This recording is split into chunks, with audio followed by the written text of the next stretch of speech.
'twas Christmas Eve. Welcome to the Late Night Show with Jimmy Moon. I'm your host with the most, Jimmy Moon. On today's episode of the Jimmy Moon Show, it's not the usual episode. It's the last show before Christmas, and we all know what that means. That people want to be with their families. So tonight's episode is going to be no special guests, going to be no special people, but we're going to go back down memory lane on an experiment that I did. See, I want to go back in time and talk to some of the best visionaries in cinema's history.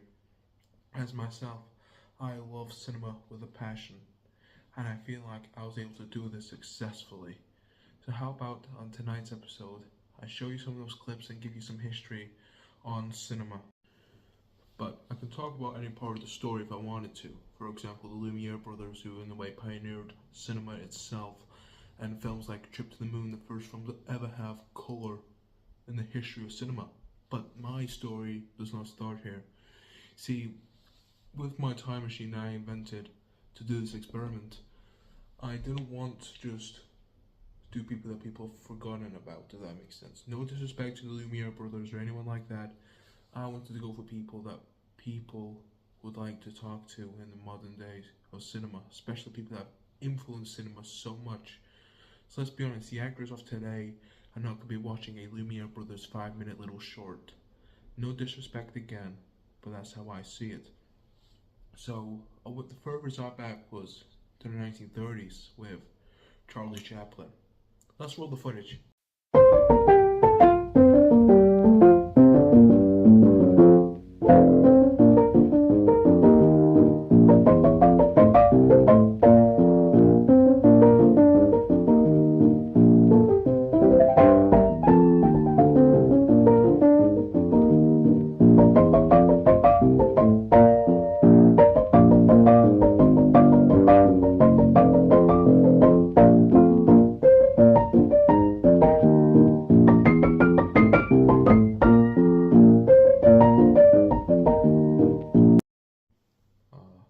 Charlie Chaplin.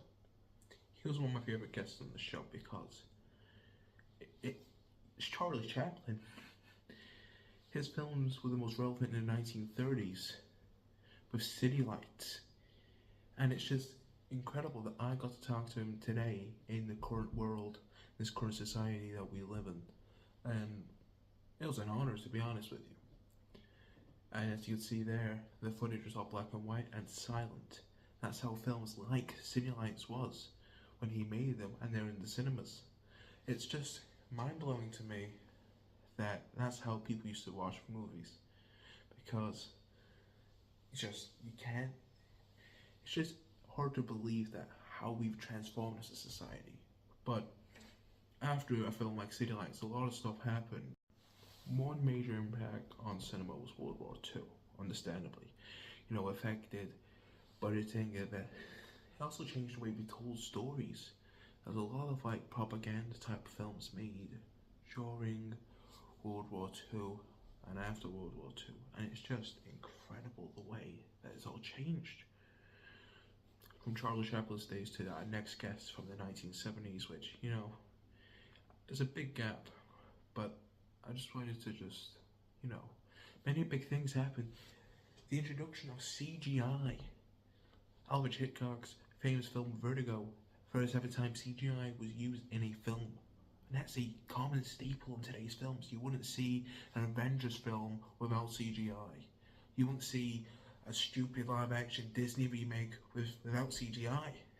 It's just incredible, and how much the world has changed from 1930, where most of the films had no color and no sound, to 1970 with our next guest, George Lucas, talking about Star Wars, in particular Star Wars Episode 4, A New Hope. And it's just, it still blows my mind that went from that, no color, no sound, to a visual masterpiece that is Star Wars. And, it's been many films.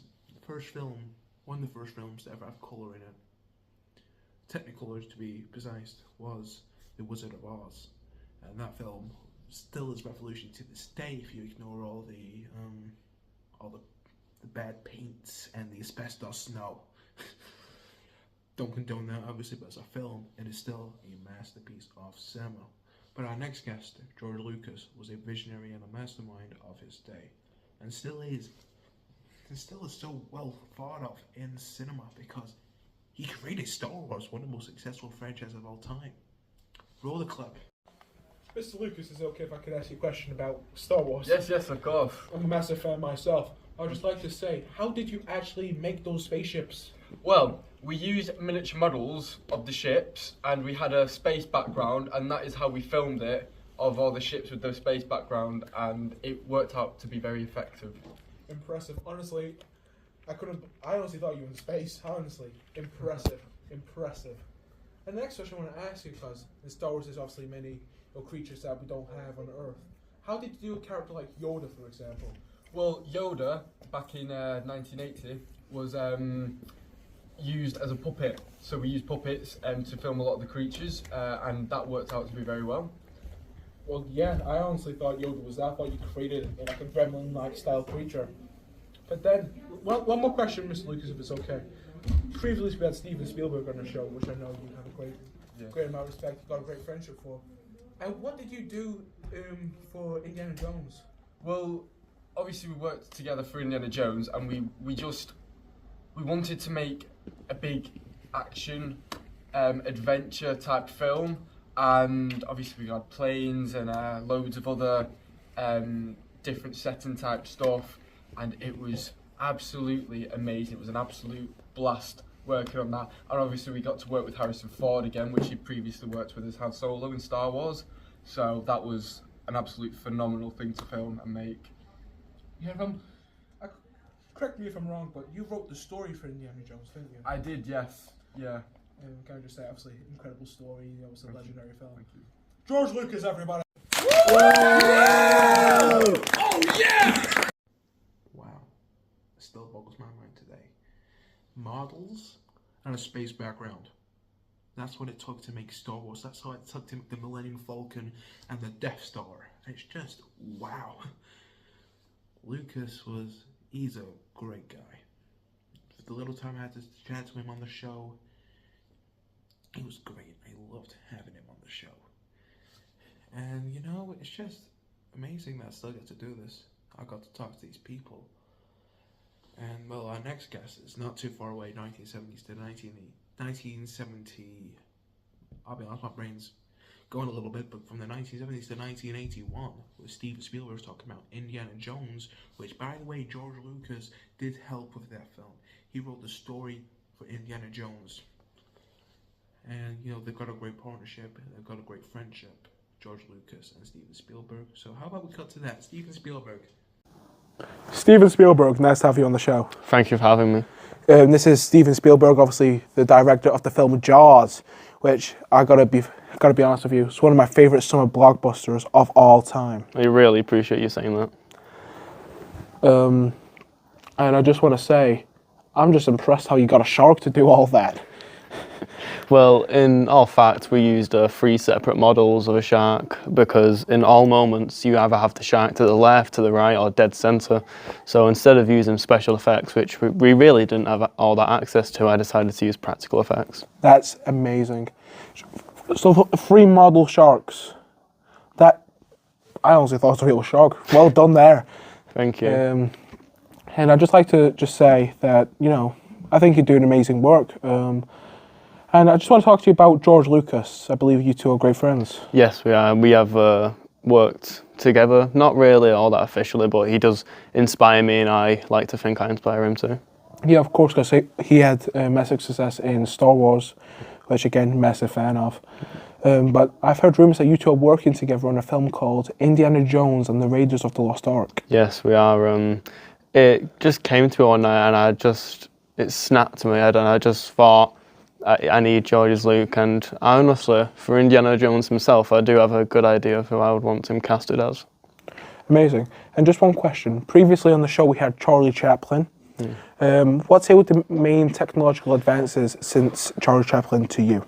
Well, obviously with Charlie Chaplin, he used silent films, a lot of physical gags, and to be honest, with the world evolving as it is, and George Lucas using lots of special effects in Star Wars, I believe that obviously the main changes are with computers and CGI and FSX. It's just amazing, and you can use your imagination to your fullest. But personally, I do favour practical effects. But even in that, you have way more. You have lots more puppetry, and you have dedicated teams towards making it.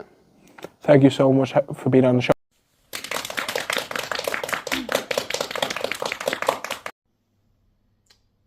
Yeah, I'm still surprised that shark was not a real shark. And Steven Spielberg, I'm not just saying it, but he is one of my favorite filmmakers, especially after 1981. Don't get me wrong, as much as I love Jaws, two of my favorite films he ever did was in the same year, 1993, with Jurassic Park and Schindler's List in the same year. Two completely different films, both by Spielberg, both at the same time. Just mind-blowing how he's able to do it. And that's why Steven Spielberg is one of the most important people in cinema's history. But again, not that big, far of a gap now, from 1980s to 1990s. But in a way, a lot changed. The way people try to tell stories changed so much. That's what we're going to talk about our next guest, Quentin Tarantino. And we all know Quentin Tarantino now is one of the most successful directors of all time. He's made some of the most groundbreaking, amazing pieces of film ever created. But at the time, not everyone thought that. You know what? I did a street interview recently to talk to someone about Quentin Tarantino. And this is what they got to say. Roll the clip. Anyway, nice to meet you there. My name is Jimmy Moon, the host with the most, and your name is? Cody. Cody, nice to meet you. I'm just going to ask you a couple questions, especially about our guest tonight on the Jimmy Moon Show, Quentin Tarantino. Are you aware of this man? Yes. Well, if you don't mind me asking, what's your favourite Quentin Tarantino movie? Pulp Fiction. Pulp Fiction, a good one. See, what we've done today, we've got him on the show to talk about Pulp Fiction. Basically, that's all we've got him to talk about here. So, last question. Got any questions to ask Quentin Tarantino? Probably. Why is there so much violence in his film? Still a question people ask today. Why is there so much violence in Quentin Tarantino's films? Because compared to something like Raiders of the Lost Ark and Pulp Fiction, there's a massive, massive difference. Even compare films that in the UK have an 18 rating or a rated R rating in America compared to a film from 1980s to 1990s. There's a massive difference. So, let's roll the next clip of Quentin Tarantino asking the question, why is there so much violence in his film? Mr. Tarantino, it's okay if I ask you a question about Pulp Fiction. Of course. The film obviously revolutionized cinema. And I just want to say, there's a couple of things I've been hearing, and a lot of people have been asking this question. What's the need for so much violence in today's cinema? Why do you have to have so much blood and gore and all this talk of drugs? Jimmy, when I come back from work, I don't want to watch, Mickey Mouse Club.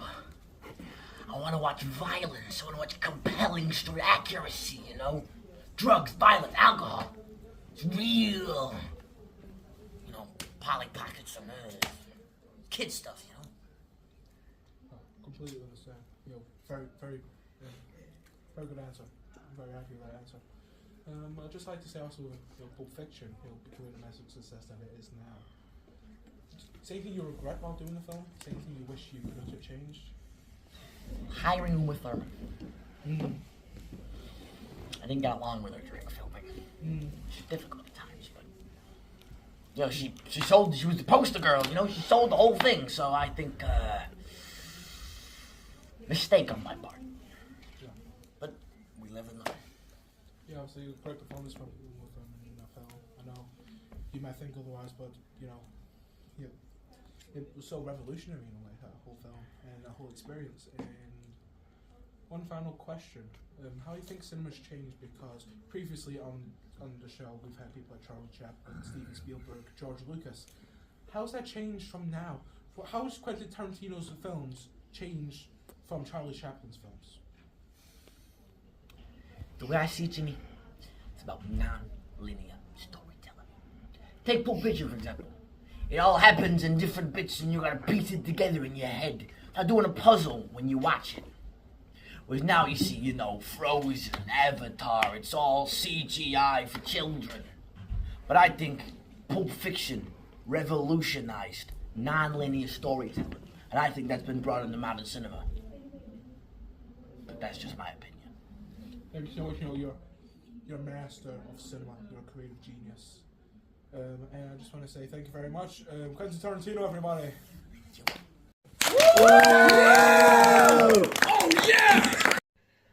Our next director is taking a big break from Quentin Tarantino.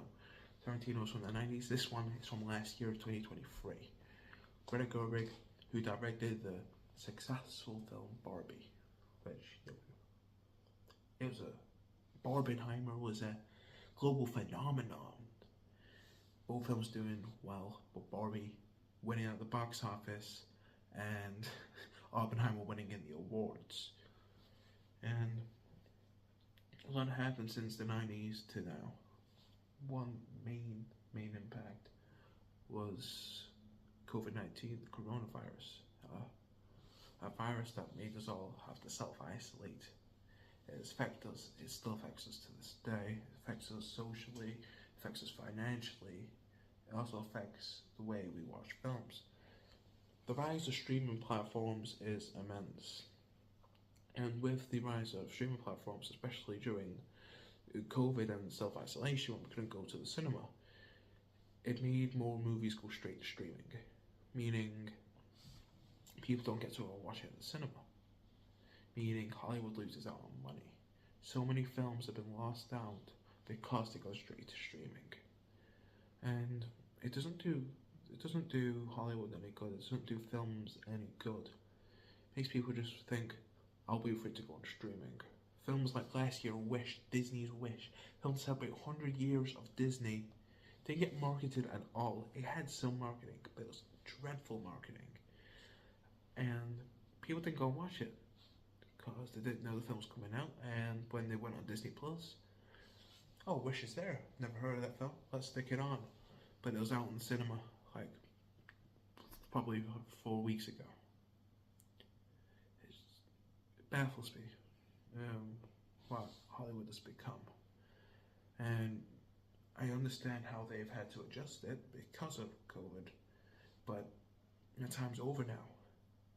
Make films have a long time in the cinema. Inside Out 2, that film, Pixar said they're giving the full 100, I think it was 160 days theatrical run, over $1 billion, most successful film of the year. Give films a chance and they'll perform well. And if the film flops, why did the film flop? Is it because the film didn't get marketed enough? Is it because the film wasn't good? That's the thing, Hollywood has been running out of ideas, and we've got plenty of great ideas, but people don't want to watch them.